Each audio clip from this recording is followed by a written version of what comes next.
नमस्कार।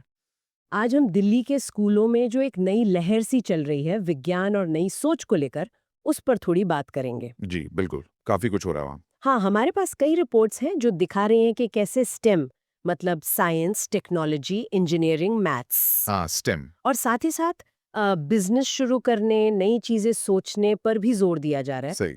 तो आज हम जरा देखेंगे कि एजुकेशन में ये जो नए बदलाव आ रहे हैं वो असल में है क्या। हाँ, और कैसे ये बच्चों को मतलब भविष्य के लिए तैयार कर रहे हैं। बिल्कुल। तो सरकारी स्कूल हैं, कुछ खास तरह के स्कूल बने हैं, प्राइवेट स्कूल भी हैं। देखते हैं क्या हो रहा है। शुरू कहाँ से करें, वो खास स्कूलों से? हाँ, वहीं से करते हैं। ये स्कूल ऑफ स्पेशलाइज्ड एक्सीलेंस है ना, एसएसई। जी, 100 से।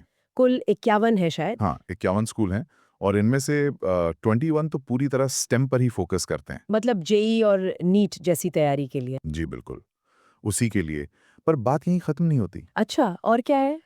इनमें ह्यूमैनिटीज़ के लिए भी हैं, परफ़ॉर्मिंग आर्ट्स के लिए भी हैं अरे वाह! और 21वीं सदी के स्किल्स, यहाँ तक कि आर्म्ड फोर्सेस की तैयारी के लिए भी अलग स्कूल हैं। ये तो काफ़ी अच्छा है। मतलब बच्चों की रुचि के हिसाब से शुरू से ही उन्हें सही दिशा मिल सकती है। बिल्कुल।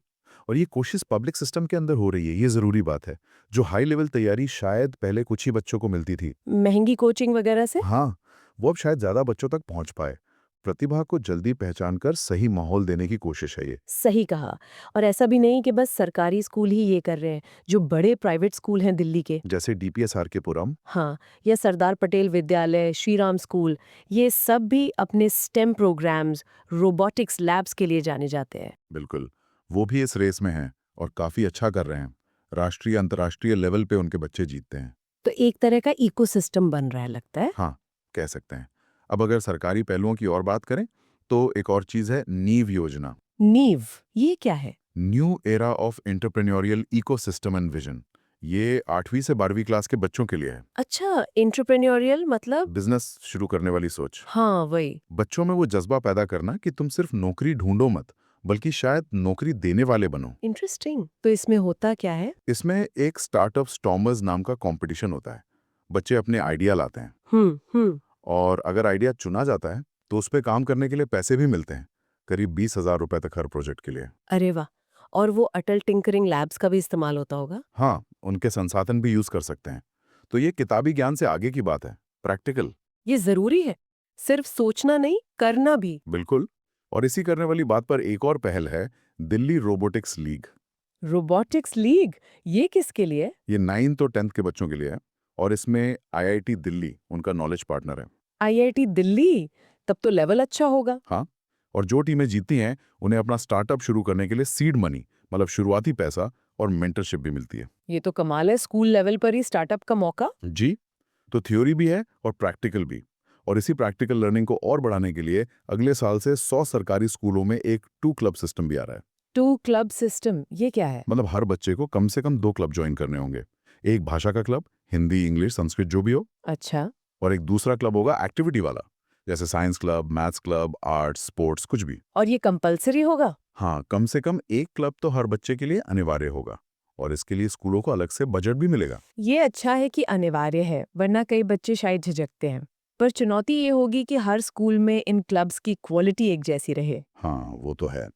रिसोर्स बराबर बांटना, टीचर्स को ट्रेनिंग देना, ये सब देखना होगा। पर ये दिखाता है कि स्कूल अब सिर्फ पढ़ाई की जगह नहीं, ओवरऑल डेवलपमेंट की जगह बन रहे हैं। सही बात। और इसी डेवलपमेंट में एक ज़रूरी चीज़ है लड़कियों को स्टेम में लाना। हाँ, ये बहुत ज़रूरी है। इसके लिए आईआईटी दिल्ली का एक मेंटरशिप प्रोग्राम चल रहा है, खास 9वीं और 11वीं की लड़कियों के लिए। अच्छा, क्या करते हैं उसमें? ये 2021 में शुरू हुआ था, तब सिर्फ 10 लड़कियां थीं, अब 80 तक पहुंच गई हैं।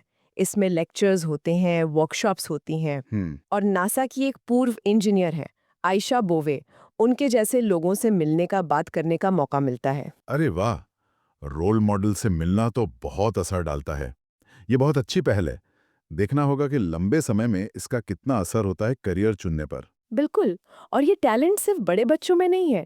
अभी एमसीडी स्कूलों का साइंस फेयर हुआ था। हाँ, मैंने पढ़ा था उसके बारे में। तीसरी से 5वीं क्लास के बच्चे, उन्होंने ऑर्गेनिक खेती, सोलर सिस्टम, इन सब पर मॉडल्स बनाए थे। कमाल था। छोटू उस्ताद। नहीं, ये दिखाता है कि जिज्ञासा तो छोटी उम्र से ही होती है। बस उसे जगाने और सही दिशा देने की जरूरत है। और इसमें टीचर्स का रोल बहुत बड़ा है। बिल्कुल। और फिर बाहर से भी मदद मिलती है, जैसे इन्फोसिस की स्टेम स्टार स्कॉलरशिप है। हाँ, ये उन लड़कियों के लिए है जो आर्थिक रूप से कमजोर है और स्टेम में ग्रेजुएशन कर रही हैं। उन्हें साल का 1 लाख रुपए तक मिल सकता है। तो ये सारी चीजें मिलकर वो सॉस स्कूल, फिर हम्म। नीव, रोबोटिक्स लीग, आईआईटी की मेंटरशिप, हम्म। स्कूल के क्लब, ये साइंस मेले, स्कॉलरशिप्स। हाँ, ये सब अलग-अलग धागे एक बड़ी तस्वीर बना रहे हैं। बिल्कुल, ये सिर्फ अलग-अलग प्रोग्राम नहीं लग रहे हैं। ऐसा लग रहा है जैसे दिल्ली में स्टेम और इनोवेशन के लिए एक पूरा इकोसिस्टम बनाने की कोशिश हो रही है। और फोकस सिर्फ किताबी ज्ञान पे नहीं है। नहीं, बिल्कुल नहीं। Practical skills, problem solving, creativity, business mindset, इन सब पर जोर है। तो छात्रों को मतलब भविष्य के लिए तैयार करने का एक सोचा समझा प्रयास लग रहा है ये। हाँ, उन्हें सिर्फ जानकारी नहीं देनी, बल्कि उस जानकारी को इस्तेमाल करने का हुनर और आत्मविश्वास भी देना है। तो चलिए आज की बातचीत यहीं रोकते हैं, पर एक सवाल के साथ।